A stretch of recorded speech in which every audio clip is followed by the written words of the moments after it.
Olá, minha gente, meu nome é Rogério Cavalcante. Neste canal, eu irei postar as aulas que eu gravei para as minhas turmas de graduação de Direito Civil. A metodologia era a seguinte: com antecedência, eu gravava as aulas e postava e avisava para a turma. No horário determinado, eu entrava em algum aplicativo para encontro virtual com os alunos e sanava as dúvidas porventura existentes. Espero que todos vocês gostem. Um grande abraço! Olá, minha gente, essa é a nossa 19ª aula, né? Na aula passada nós falamos sobre fraude contra credores, né? E em uma das turmas eu falei, ó, pesquisem aí a diferença entre fraude contra credores e fraude à execução, tá? E é mais ou menos assim, gente, vocês vão estudar isso ainda em processo civil e lá vocês vão estudar com mais vagar, com mais tranquilidade isso, né? Mas saibam que a fraude contra credores, ela tem um objetivo muito específico, né? Você percebe que que você tem aqui um ato ou um negócio jurídico de disposição patrimonial que foi realizado por um devedor insolvente em prejuízo do credor quirografário, e aí você anula este negócio por força da fraude contra credores. Tá? Beleza. Tá? Então você vai entrar com uma ação, a chamada ação pauliana, para tentar desfazer isso. Já a fraude à execução, ela é pensada com outro objetivo, embora o resultado prático seja muito semelhante. Tá? Na fraude à execução, você não precisa demonstrar que você é um credor quirografário. Tá? Aqui a disputa é entre o autor e o réu, né? Entre o credor e o devedor, mas o que se quer dizer é que o devedor ele alienou bens no curso da ação, para frustrar o cumprimento desta ação, tá certo? E aí ele ficou com um patrimônio menor, etc. E você mostra que ele ficou com um patrimônio menor porque ele passou esse bem adiante. Na letra fria da lei, não era necessário mostrar nenhum elemento subjetivo. O sujeito ele adquiriu o bem de uma pessoa que tinha um processo judicial em curso, essa alienação era tornada ineficaz, aí uma diferença em relação à fraude contra credores, porque a fraude contra credores torna anulável o negócio. A fraude à execução torna ineficaz. O que é ineficaz? Se a execução vai correndo. Se houver outros bens, não tem problema, o negócio não se desfaz. Mas se aquele bem que foi transmitido, né, em fraude à execução for o único, você vai considerar aquilo ineficaz em relação ao autor da ação. Mas a letra fria da lei não exigia um elemento subjetivo, só que a jurisprudência ela se consolidou e na fraude à execução se exige que o adquirente ele tenha ciência da existência da ação e ainda assim tenha adquirido o bem de maneira fraudulenta. Tá? Bom, mas os detalhes maiores sobre fraude à execução vocês vão ver lá em processo civil. Saibam apenas, acho que o que interessa agora é lembrar que na fraude contra credores não há nenhuma ação em curso. A questão não é de se burlar o direito de uma pessoa específica, um autor de uma ação. Tá? Então, qualquer credor quirografário pode mover a ação pauliana. E vai mover uma ação nova, uma ação de conhecimento em que vai provar a fraude, etc. A fraude à execução ela já se dá no curso de um processo. Então, quem é que vai poder alegar a fraude à execução? É a pessoa que está movendo aquela ação, tá? Que está pretendendo executar aquilo que lhe foi assegurado na ação. Tá bom? Mas são dois institutos muito parecidos. Tá? A fraude à execução ela é mais simples, porque ela não demanda uma ação de conhecimento nova, com nova citação. Não, você vai lá e fala, olha, foi fraudulento aqui e isso foi no curso da ação e pronto. Tá? E aí o sujeito que perder aquele bem, que tiver aquele bem declarado de forma ineficaz, ele move embargos de terceiro, né, e ele vai tentar nos embargos de terceiro provar que a aquisição não foi fraudulenta. Tá? Mas esses detalhes todos vocês vão ver aí em processo civil. Eu nem sou um expert em processo civil, só estou dando aqui uma visão geral para um aluno de segundo semestre. Tá? Então eu não tenho a menor pretensão de exaurir o tema ou de ser muito preciso, porque à medida que o aluno for avançando no curso, ele vai estudando o processo civil, vai se empolgando e amadurecendo nos conceitos de processo civil, e lá na frente vai ficar muito mais claro para ele fazer essa diferenciação. Eu só quero dizer que ela existe, tá certo? Então, quando alguém falar, eu estava com o processo correndo e o cara torrou o patrimônio para não ter que cumprir a sentença, não pense na fraude contra credores. Pense logo na fraude à execução, tá? Porque é mais simples de você proteger o interesse do teu cliente, tá? Bom, feita essa breve explanação, né, vamos para o nosso tópico, que é um assunto correlato ao assunto das últimas aulas. A gente vai falar sobre teoria das nulidades, né? O que é nulo e o que é anulável, né? Vocês sabem que à medida que eu ia falando de cada um dos defeitos, eu ia dizendo assim, esse defeito gera anulabilidade. Mas a violação a um elemento essencial do negócio jurídico gera nulidade. Então, à medida que o curso foi correndo, eu fui falando para vocês sobre estes termos, tá? Vocês já sabem, vocês já têm alguma noção sobre o que eles representam, né? Mas é importante também que vocês compreendam que existem diferenças mais técnicas que devem ser colocadas aí para que o assunto seja bem digerido por vocês, tá? Essas diferenças, elas estão muito resumidamente colocadas aqui, né? A gente vai ler rapidamente essas diferenças, vai cair para a análise do código e aí a gente vai compreender bem do que se trata a diferença entre nulidade e anulabilidade, tá bom? Então vamos lá. Quais são essas diferenças? Gente, olha só. O nulo viola normas de interesse público e o anulável de interesse particular. E quem decide isso? É o legislador. O legislador, ele fala assim, ao criar a lei, né? Ele fala assim, olha, isso aqui é gravíssimo, né?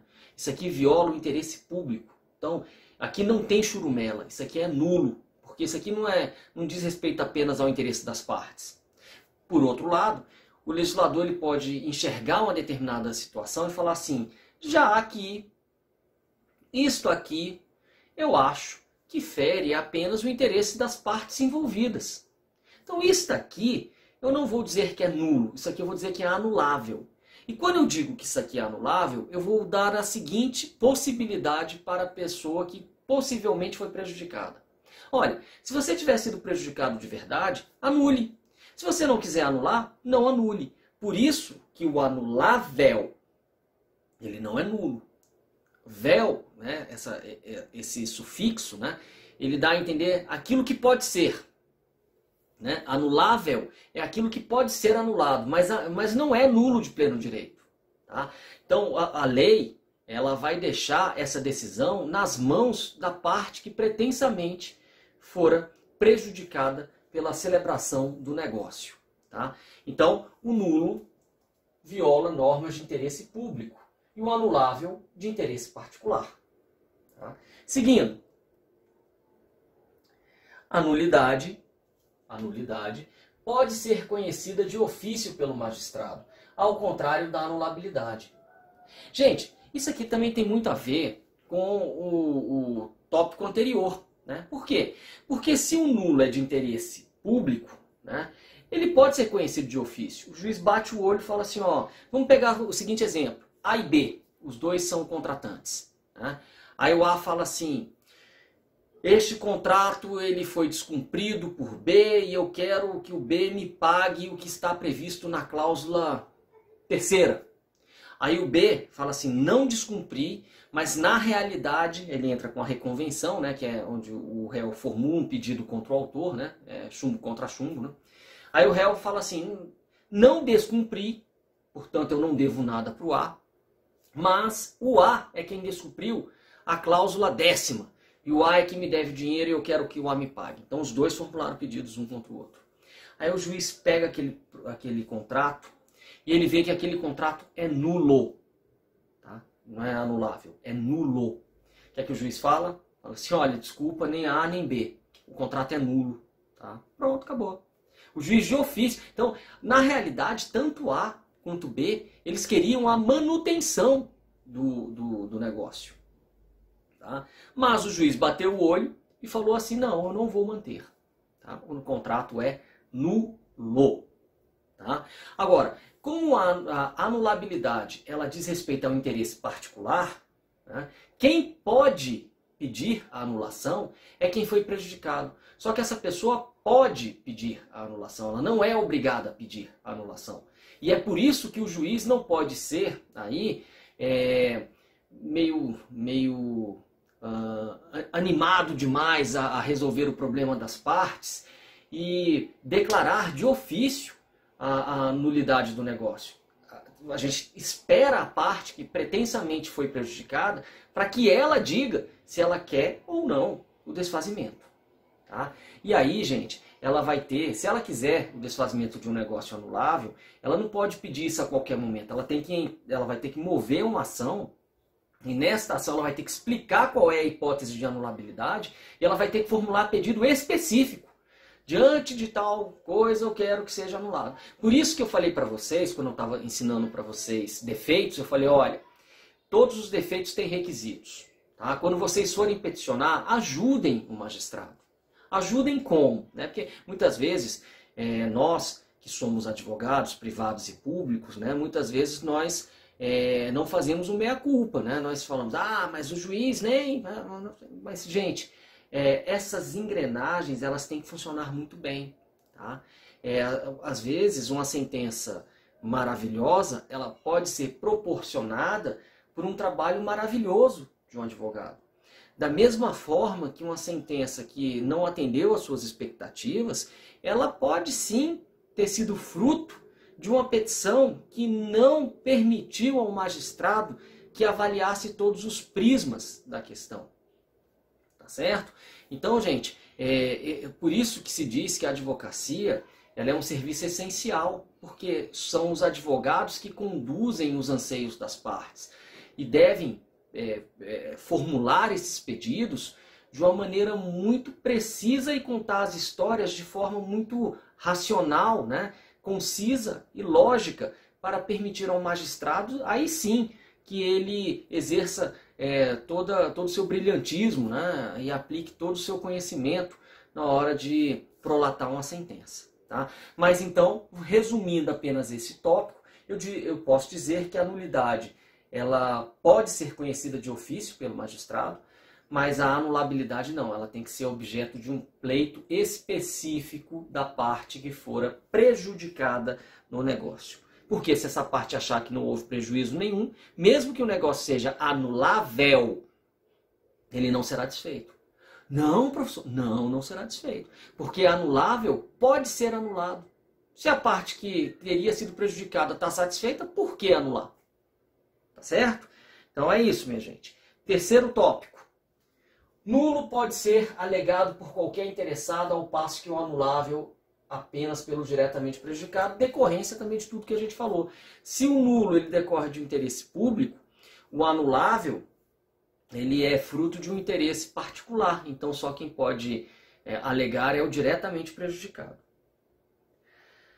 Nulo não pode ser convalidado, ao contrário do anulável que pode ser convalidado. A gente vai ver que para salvar o negócio jurídico, dentro do princípio da conservação, nós temos algumas hipóteses um pouco mais restritas para o nulo, tá? Mas o anulável pode ser convalidado. O que é o convalidado, gente? Convalidado é aproveitar o negócio tal como foi praticado.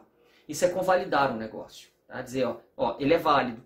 Embora fosse anulável, eu não quero, eu estou satisfeito, convalido. Tá certo? A ideia é essa. Nulo não se sujeita à decadência ou prescrição, ao passo que o anulável decai.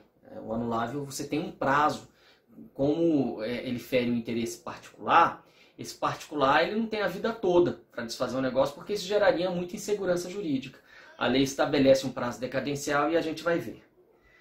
A ação de reconhecimento de nulidade é declaratória. O que é que eu quero dizer com isso? O nulo já nasceu nulo. Tá certo? Então eu apenas declaro que ele já era nulo lá atrás. E, portanto, ele não pode ter surtido efeitos. E se ele surtiu efeitos, surtiu por equívoco e vamos apagar esses efeitos. Já o anulável, ele tem uma carga constitutiva, seria constitutiva negativa, né? Ou desconstitutiva, tá? O que é que eu quero dizer? Como eu não sei se o interessado está insatisfeito ou não, eu espero. Se o interessado moveu a ação anulatória e o juiz sentenciou dizendo que o negócio, de fato, ele foi defeituoso, por exemplo, aí eu desconstituo o negócio. Na realidade, tem autor que diz que a nulidade ela tem efeito ex tunc, né? Enquanto a anulabilidade tem efeito ex nunc. Eu discordo disso, mas não discordo sozinho, né? Eu me amparo em Caio Mário, por exemplo. Porque, gente, é o seguinte, aqui é só uma carga da sentença. Tá? Eu acho que é uma questão que vocês vão estudar também em processo civil, mas o que se diz é o seguinte, é que na carga declaratória, quando ela predomina, eu apenas digo que já é. Tá? Na carga constitutiva, eu crio ou desconstituo, tá? A partir de um pedido. Tá?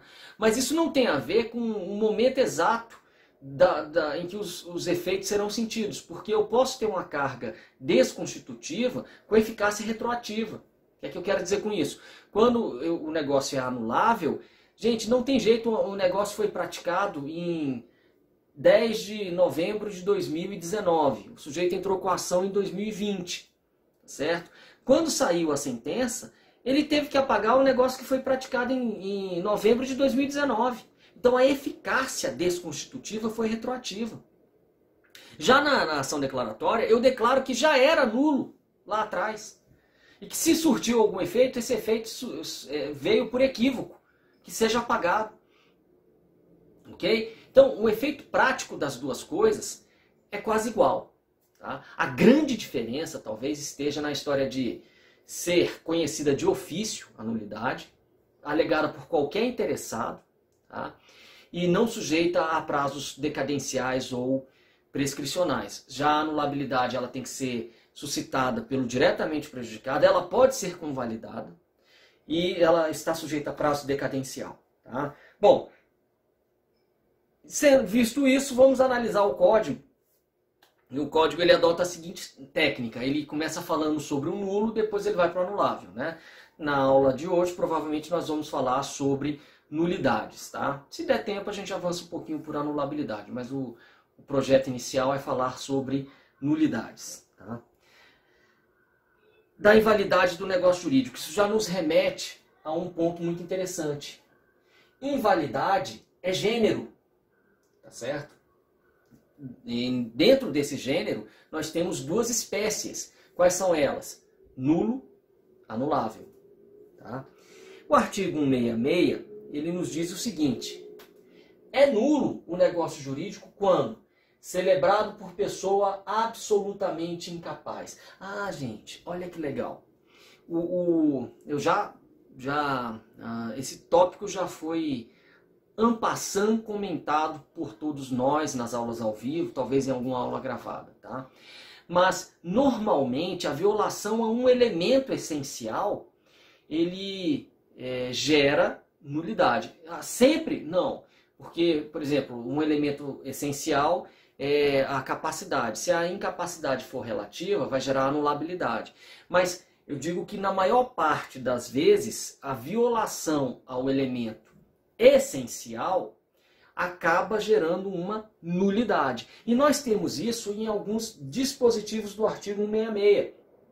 Inciso 1º, vamos lá, artigo 166. É nulo o negócio jurídico quando celebrado por pessoa absolutamente incapaz. Isso tem a ver com o elemento essencial. For ilícito, impossível ou indeterminável seu objeto. Tem a ver com o elemento essencial. Esse aqui depois eu volto. Vamos pegar outro elemento essencial. Os dois últimos aqui, ó. Esses dois aqui. Não revestir, dois últimos não, esses dois que eu vou falar agora, tá? Perdão. Não revestir a forma prescrita em lei, for preterida alguma solenidade que a lei considere essencial para sua validade.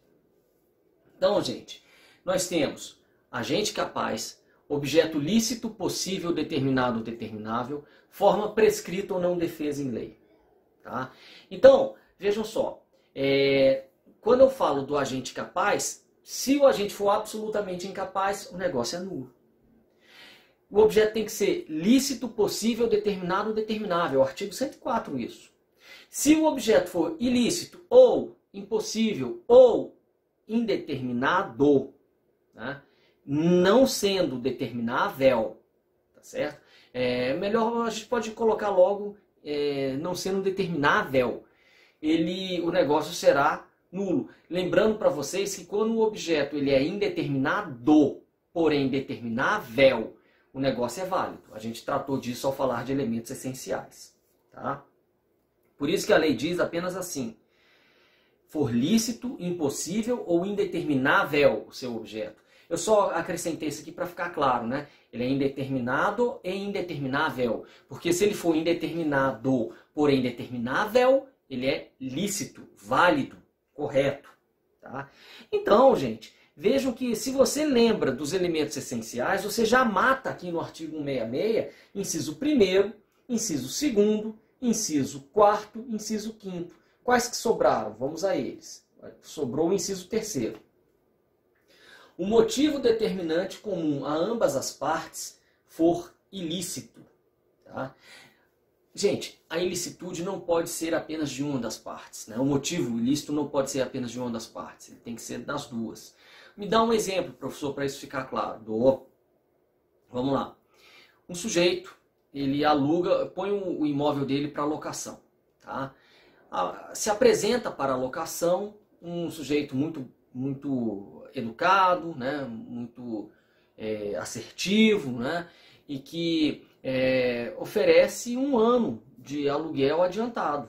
Né? Diz que é um empresário bem-sucedido e que quer pagar aqui 1 ano de aluguel. Então, se for o caso, ele pede para que não se mexa muito com essa história de fiador, né? Porque ele já vai pagar 1 ano de aluguel adiantado. Tá? Aí você vai falar assim, mas tem um condomínio. Não, tudo bem. Eu vou lá no condomínio e já pago 1 ano de condomínio adiantado. Se tiver alguma diferençazinha depois, E assim faz. E o dinheiro não é problema pro cara. E você acredita que ele realmente seja um empresário. Mas aí depois, o que é que acontece? Você descobre que esse sujeito era um baita de um traficante de drogas e ele queria ter um apartamento, porque o teu apartamento tinha uma localização privilegiada para a venda de drogas naquele bairro da cidade. Então olha que interessante. Nós temos aqui um contrato, que é um contrato de locação. E o contrato em si tem um objeto lícito. Porque o objeto do contrato é lícito. Porque o contrato vem apenas dizendo locação do imóvel tal com valor anual de tanto. Pago, quitado, correto. Tá? Mas o que é um motivo, gente? O motivo é a circunstância psicológica que envolve a prática do negócio. Tá? No meu exemplo, este motivo, havia um motivo ilícito para o negócio. Mas o motivo era dos dois contratantes? Era do proprietário e do inquilino? Não. O proprietário não sonhava que o imóvel dele seria usado para essa finalidade espúria. Quem quis usar o imóvel com essa finalidade foi um inquilino. Tá certo? Aí nós temos um motivo ilícito para a celebração do negócio, mas circunscrito a apenas uma das partes. Tá? Na realidade eu tinha colocado o inquilino desse lado. Né? Então vamos lá. Circunscrito apenas a uma das partes. Inquilino. Tá? Então o contrato é válido? É. Mesmo ele tendo sido preso, você vai ter que devolver algum dinheiro? Não. Não vai ter que devolver algum dinheiro. Tá certo? Agora vamos pegar um outro exemplo.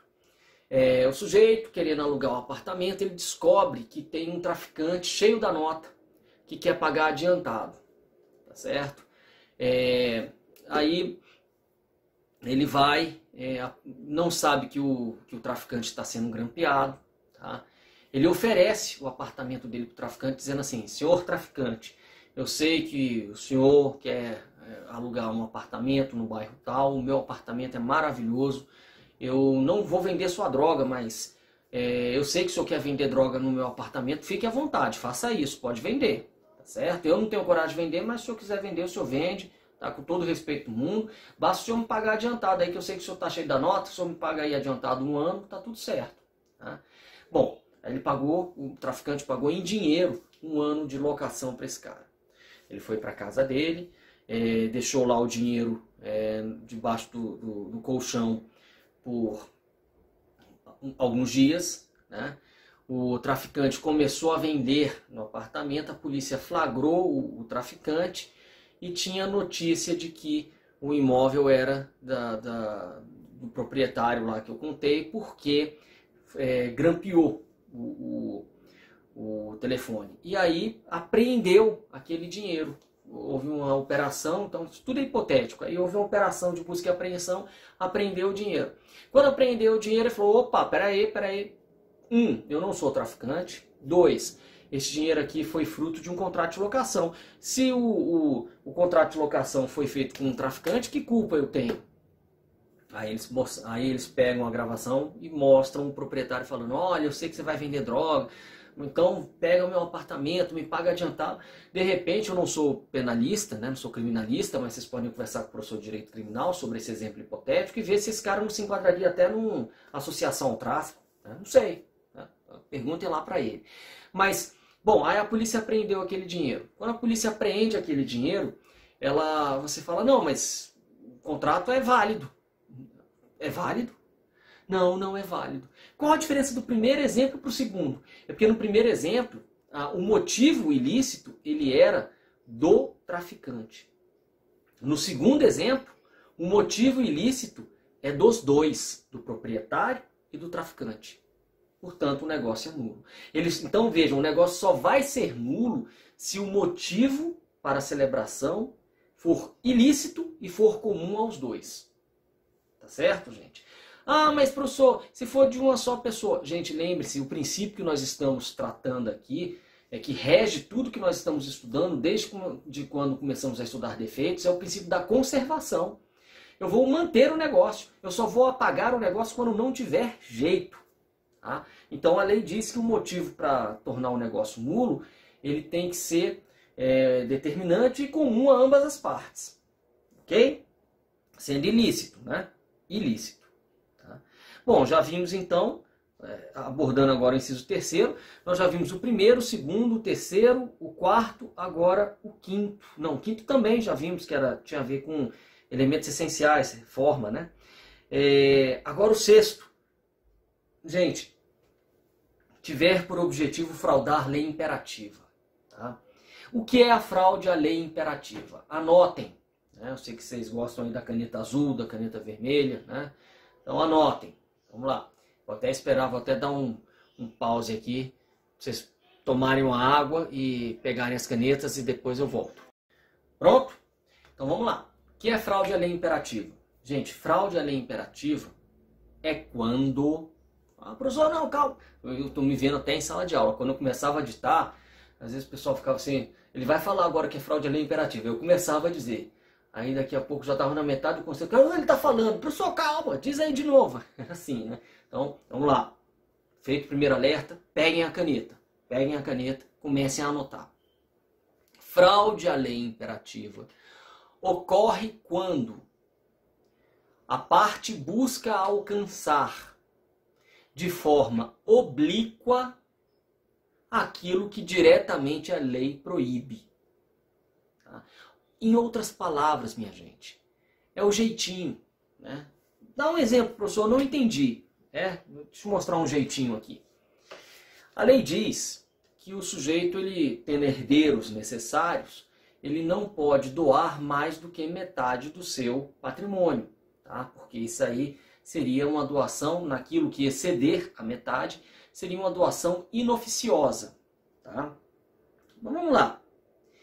Vamos supor que o sujeito ele tenha doado aqui, o patrimônio dele é esse aqui. Tá? Deixa eu até desenhar melhor aqui. Vamos lá. O patrimônio dele é isso aqui. Tá? Olha o patrimônio dele aqui. Tá? Aí no dia 1º/10, ele doou metade. Tá certo? A lei diz, vamos lá ver o que a lei diz. Vou pegar aqui. Código Civil, na parte de doação. Gente, então aqui ó, o artigo que eu estava querendo me referir é esse aqui.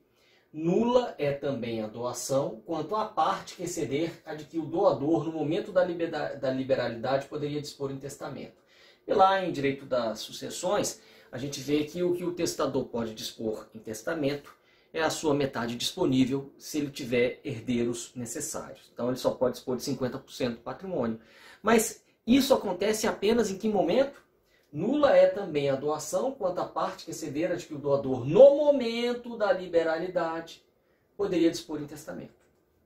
Então, essa proibição não é uma proibição assim que pegue o patrimônio da vida toda, some o patrimônio da vida toda para dizer qual era a metade que ele podia ou não ter doado. Não, não é isso.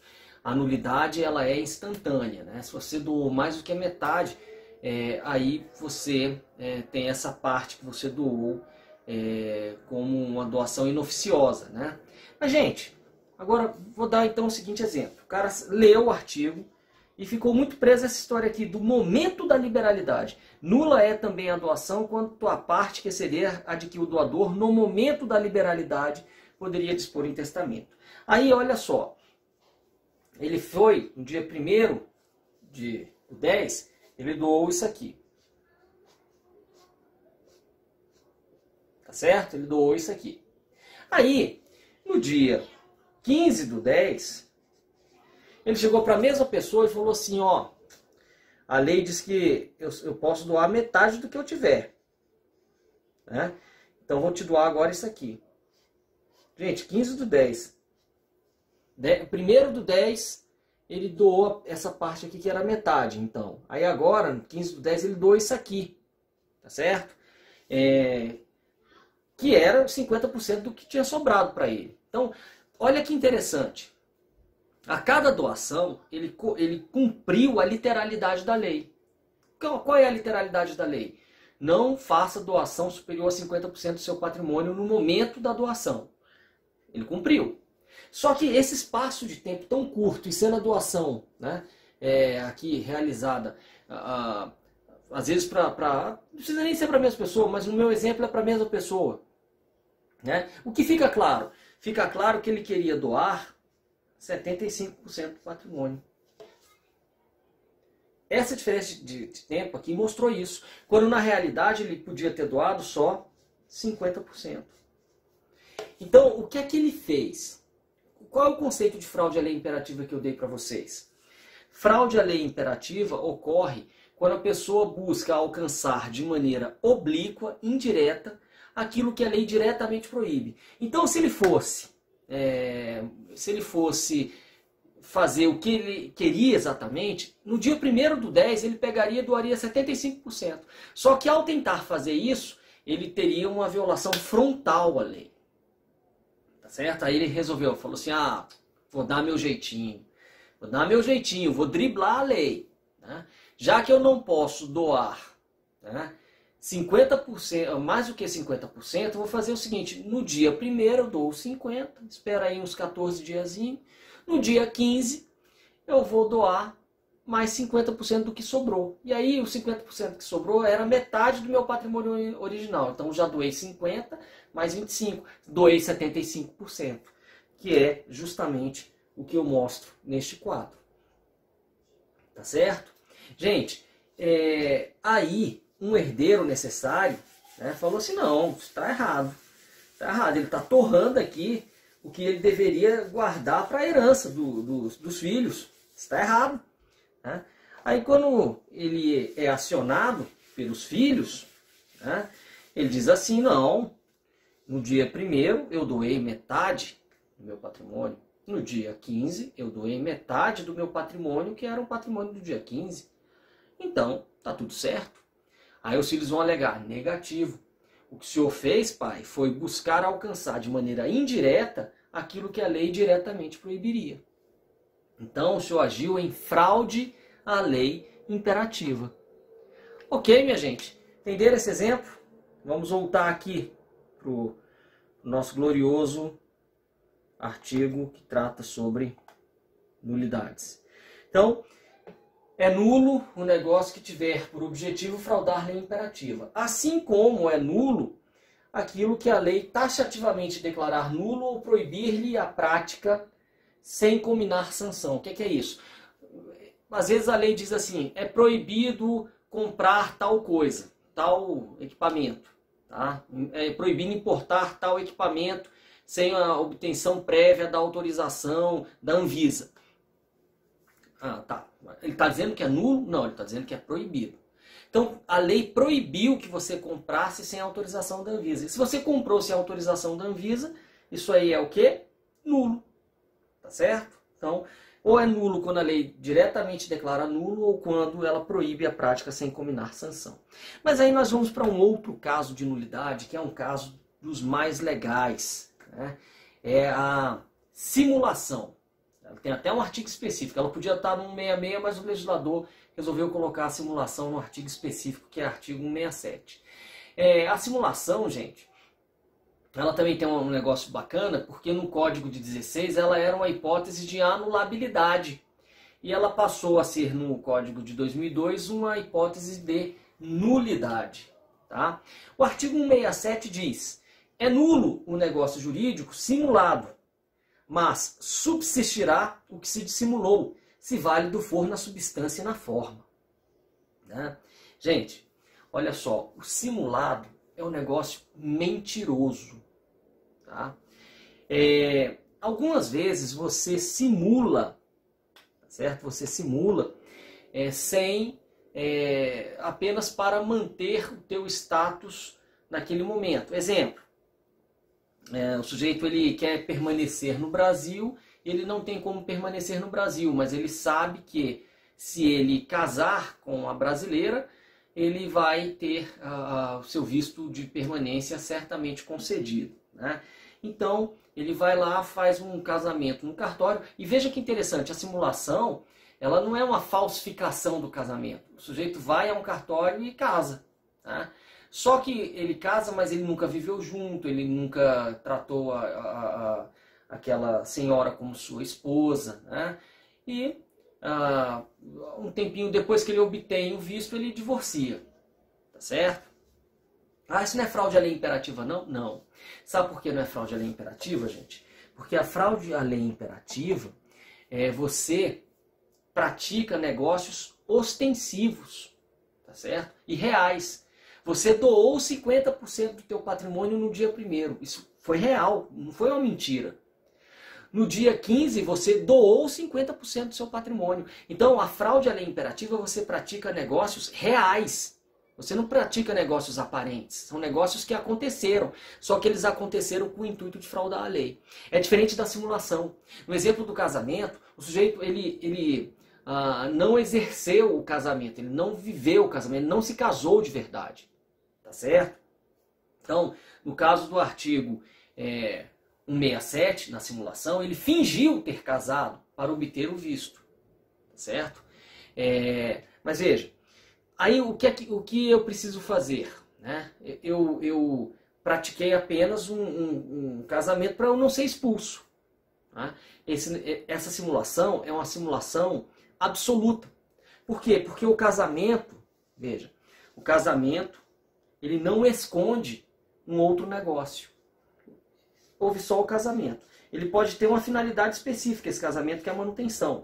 Mas não foi um casamento para esconder uma união estável. Não foi um casamento para esconder... Você se casou. E aí, o que é que se vai fazer? Depois que se descobrir que esse casamento foi simulado, declara-se ele nulo. Pronto. Tá certo? Gente, agora... Tanto é que em países em que há uma procura maior de imigrantes, há um controle muito rígido para ver se esses casamentos para obtenção de visto eles são reais ou não, ou se eles são simulados. Né? Bom, essa é a simulação absoluta. Mas nós temos a simulação relativa. Na simulação relativa, o sujeito simula para encobrir um outro negócio que de verdade ele praticou. Então veja, no casamento, lá no exemplo do casamento, no dia do casamento ele não praticou dois negócios, um mentiroso e um verdadeiro. Ele se casou. Ele só praticou uma coisa falsa. Ele se casou. Tá certo? Agora, na simulação relativa, ele pratica uma coisa e encobre com uma mentira. Ah, professor, me explica isso aí que eu não entendi. Vamos lá. Olha só.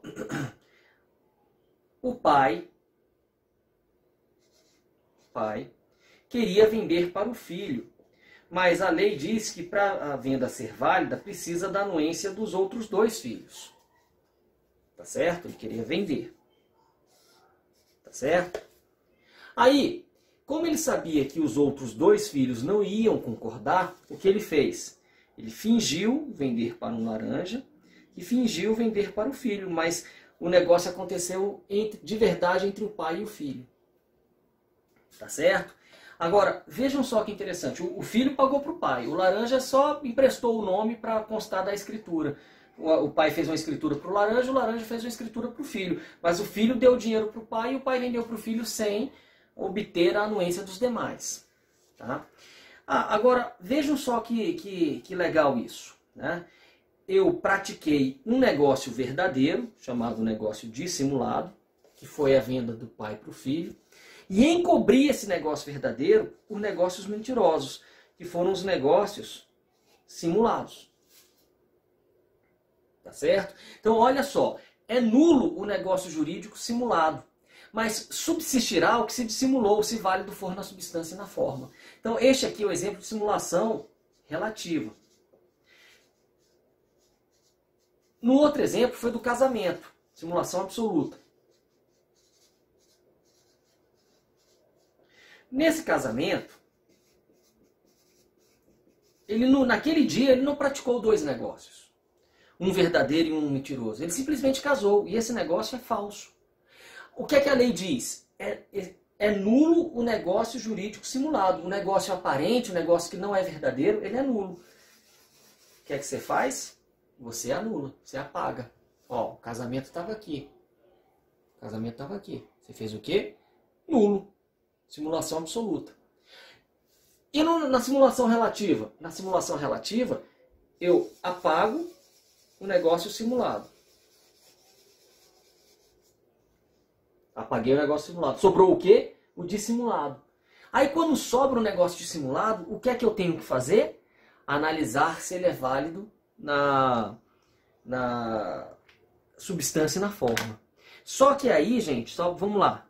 Vamos pegar aqui um exemplo. Artigo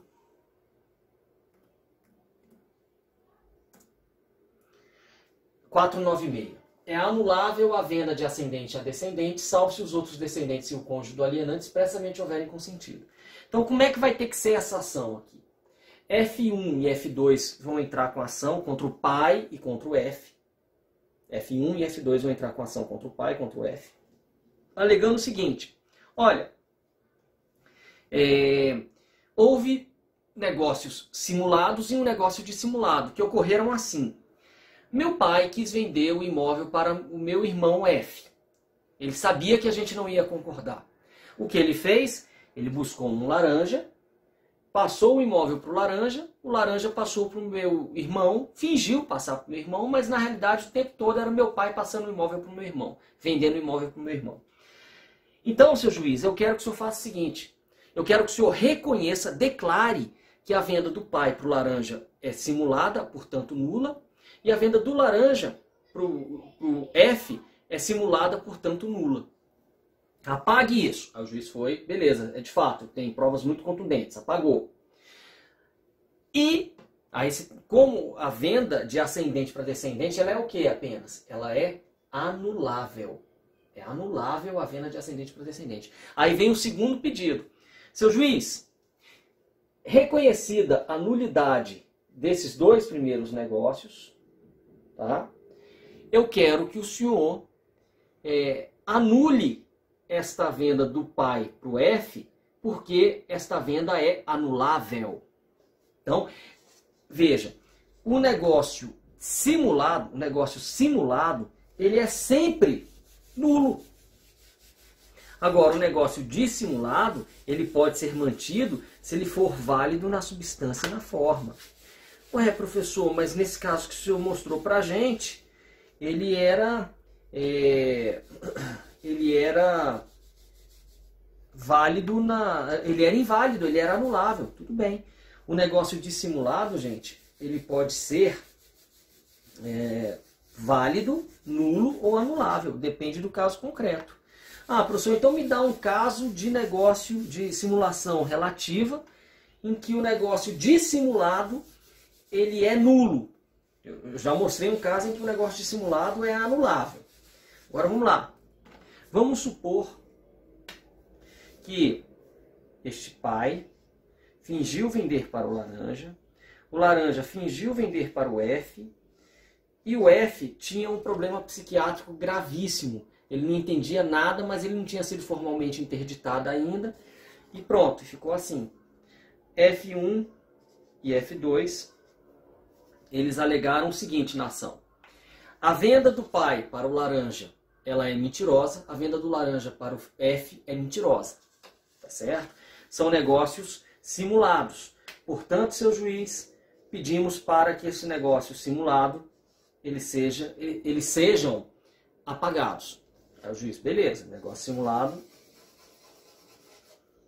é nulo. Aí eles continuam a história. Sabe, seu juiz, e tem outra coisa. O F ele tem um problema psiquiátrico gravíssimo, ele não consegue nem falar, nem ouvir, nem nada.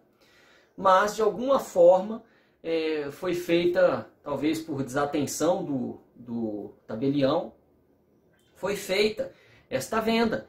E como foi feita uma venda para uma pessoa absolutamente incapaz e ela não estava representada por ninguém, no ato lá consta que ela estava sozinha, que ela compreendeu o que estava acontecendo, né? Então, nós queremos que esse negócio seja também reconhecido como nulo. Aí o juiz, é verdade. Então, o negócio simulado aqui, ele é nulo, desculpem, o negócio dissimulado aqui, ele é nulo, por quê? Porque havia um agente absolutamente incapaz. Então um exemplo em que um negócio dissimulado ele é nulo. Professor, então você deu um exemplo em que um negócio dissimulado ele é anulável. Você deu um exemplo em que um negócio dissimulado ele é nulo. Poxa vida. Será que tem algum exemplo em que um negócio dissimulado ele pode ser válido? Tem. Deixa eu dar um exemplo aqui para vocês. Olha só, minha gente. Vamos supor que o sujeito ele resolva burlar o fisco, tá certo? Está tentando burlar o fisco, e aí ele faz o seguinte, o imóvel, vamos supor que o preço do imóvel ele seja um preço muito alto e o imposto a ser cobrado na venda vai ser muito alto, tá certo? Porque esse imposto que incide sobre venda de imóveis, ele tem muitas vezes como um valor mínimo tabelado na Secretaria de Fazenda, mas se você vender mais caro, acima do valor tabelado, ele vai cobrar o valor que consta da escritura. Tá certo? Então vamos lá. O município diz, esse terreno não pode valer menos que 600 mil. Se você colocar na escritura que você está vendendo abaixo de 600 mil, eu vou cobrar o tributo em cima de 600 mil, porque eu sei que é mentira. Tudo bem, isso já está dito.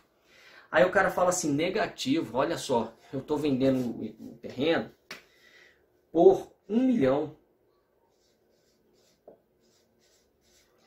Mas como a prefeitura diz que vai, a prefeitura diz que vai cobrar 600 mil, como se ele valesse 600 mil, beleza, a gente escreve na escritura que você me vendeu por 600 mil para o tributo ficar mais barato. Aí assim as partes fazem. Só que o que é que o fisco faz? Por algum vacilo, o sujeito ele ia mandar um e-mail para o vendedor e acabou mandando um e-mail para o fisco, dizendo assim, cara, enganamos os trouxa lá do fisco. Os trouxas achavam que o imóvel valia 600 mil, mas ainda bem que você me pagou 1 milhão. Pronto. Aí o cara mais burro do mundo ele fez isso. Aí o que é que o fisco faz? Aí o fisco fala assim, olha, a cláusula de preço, ela é uma cláusula mentirosa. Todo negócio mentiroso é um negócio simulado. Mas só que essa mentira, ela serviu para encobrir o que realmente seria a cláusula. O que realmente seria a cláusula é o negócio dissimulado. Então, o negócio simulado é um negócio mentiroso. O negócio dissimulado é o que você praticou de verdade. Então, vejam, o que é que acontece com o negócio simulado? Ele é apagado. E o dissimulado? Gente, o dissimulado é válido na substância e na forma. Na forma porque a compra e venda do imóvel foi feita por escritura pública. Então a venda do imóvel na forma está certa. E na substância? Existe alguma lei proibindo você vender o imóvel pelo valor real dele? Não. Então neste exemplo, o fisco vai querer dizer assim, olha, o negócio dissimulado é válido, viu? É válido. Eu quero manter esse negócio. Tanto quero manter que eu vou cobrar o imposto não sobre 600 mil, mas sobre 1 milhão. A venda não é nula. A cláusula de venda não é nula. O preço está errado. 600 mil está errado. 600 mil eu anulo. Mas o preço verdadeiro é válido e eu vou manter. Então, aí vem uma outra questão que a gente tem que compreender também, gente. Quando a gente começa a falar de simulação relativa e simulação absoluta, a gente tem que ter em mente uma coisa. Que coisa a gente tem que ter em mente? Que na simulação absoluta, eu só tenho um negócio simulado. Toda vez que eu encontrar apenas um negócio simulado, mas não encontrar nenhum negócio dissimulado, essa simulação ela é absoluta.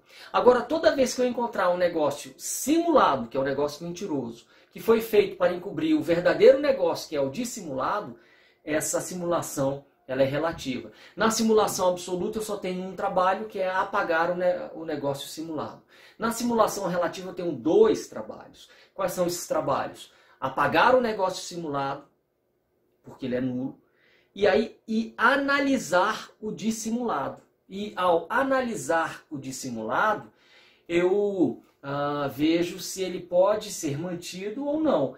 Porque o negócio dissimulado, em tese, pode ser válido, ele pode ser nulo ou ele pode ser anulável. Tá bom, minha gente? Bom, eu acho que, para não ficar tão pesado, eu vou encerrar este nosso encontro aqui, tá? Próxima aula a gente continua falando das características da nulidade. Tá bom, minha gente? Obrigado, até lá.